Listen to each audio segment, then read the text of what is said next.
হাইকোর্টের নির্দেশে মন্দিরে প্রবেশের অনুমতি মিলতেই কৃষ্ণনগরে উচ্ছ্বাস। আবির খেলে ঢাক বাজিয়ে জেলাশাসকের দপ্তরের সামনে উৎসব। জেলাশাসকের কাছে সামাজিক ন্যায় মঞ্চের তরফে দেওয়া হলো স্মারকলিপি।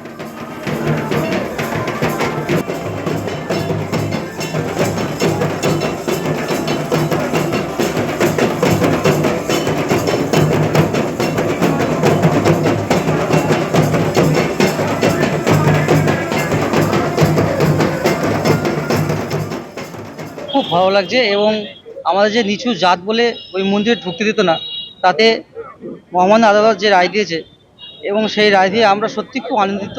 এবং আমাদের সমাজের মানুষ যারা আছে তাদেরকেও বলবো একই কথা দেবো, যাদের ঢুকতে দেয় না তেনারা যেন আইনের পদক্ষেপ নিয়ে মন্দিরে ঢুকতে পারে সেদিকটা দিয়ে নজর দিতে বলবো। খুবই আনন্দিত, উল্লসিত, উচ্ছ্বসিত।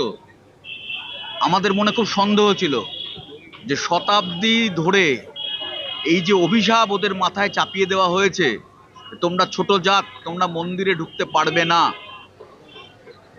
এইটার বিরুদ্ধে আমরা লড়াই শুরু করেছিলাম।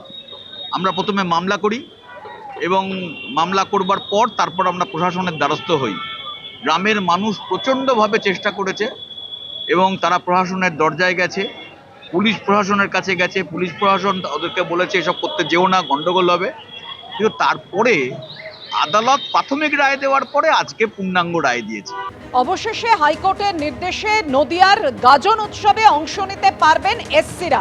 আপনারা জানেন আজকেই হাইকোর্ট এমনই নির্দেশ দেয়, গাজন উৎসবে নজরদারির দায়িত্ব দেওয়া হলো জেলা জজকে। উৎসব শেষ না হওয়া পর্যন্ত 3 দিন অন্তর রিপোর্ট দিতে হবে কালীগঞ্জ থানার ওসিকে। কোনো অপ্রীতিকর অবস্থা তৈরি হলে সরাসরি এসপিকে নির্দেশ দেবেন বিচারকই। কথা বলবো, আমাদের সঙ্গে রয়েছেন আমাদের প্রতিনিধি সৌভিক মজুমদার। সৌভিক, এমনিতেই জেলা জজদের কথা শোনেন না পুলিশ সুপাররা, হাইকোর্টকে এমন মন্তব্য করতে হলো কোন প্রেক্ষিতে? দেখো, হাইকোর্টের তরফে এই মন্তব্য করা হয়েছে, কিন্তু এই মন্তব্যের কোনো বিস্তারিত ব্যাখ্যা মাননীয় বিচারপতি তীর্থঙ্কর ঘোষ দেননি। কিন্তু আজকের নির্দেশের যে সবথেকে গুরুত্বপূর্ণ অংশ সেটা হলো শুধুমাত্র পুলিশের ওপর আস্থা রেখেই কিন্তু কলকাতা হাইকোর্ট ক্ষান্ত হননি। এই পুলিশ আধিকারিকদের মাথার ওপরে ডিস্ট্রিক্ট জজকে তিনি নিযুক্ত করেছেন পর্যবেক্ষণের জন্য। তিনি বলেছেন যে নদিয়ার যে ডিস্ট্রিক্ট জজ রয়েছেন তিনি এই গোটা বিষয়টা নিজে মনিটরিং করবেন, নিজে পর্যবেক্ষণ করবেন এবং 3 দিন অন্তর অন্তর কালীগঞ্জ থানার কাছ থেকে অর্থাৎ পুলিশের কাছ থেকে তিনি রিপোর্ট চেয়ে পাঠাবেন এবং তিনি দেখবেন যে গোটা বিষয়টা শান্তিপূর্ণভাবে সুশৃঙ্খলভাবে হচ্ছে কিনা।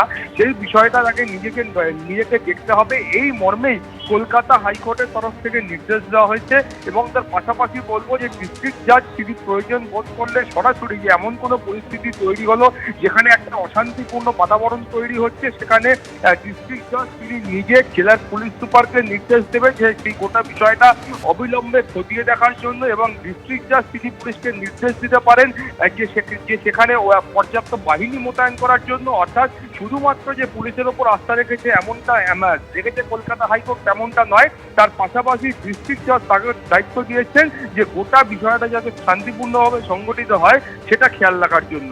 পাপিয়া, ধন্যবাদ তোমায়।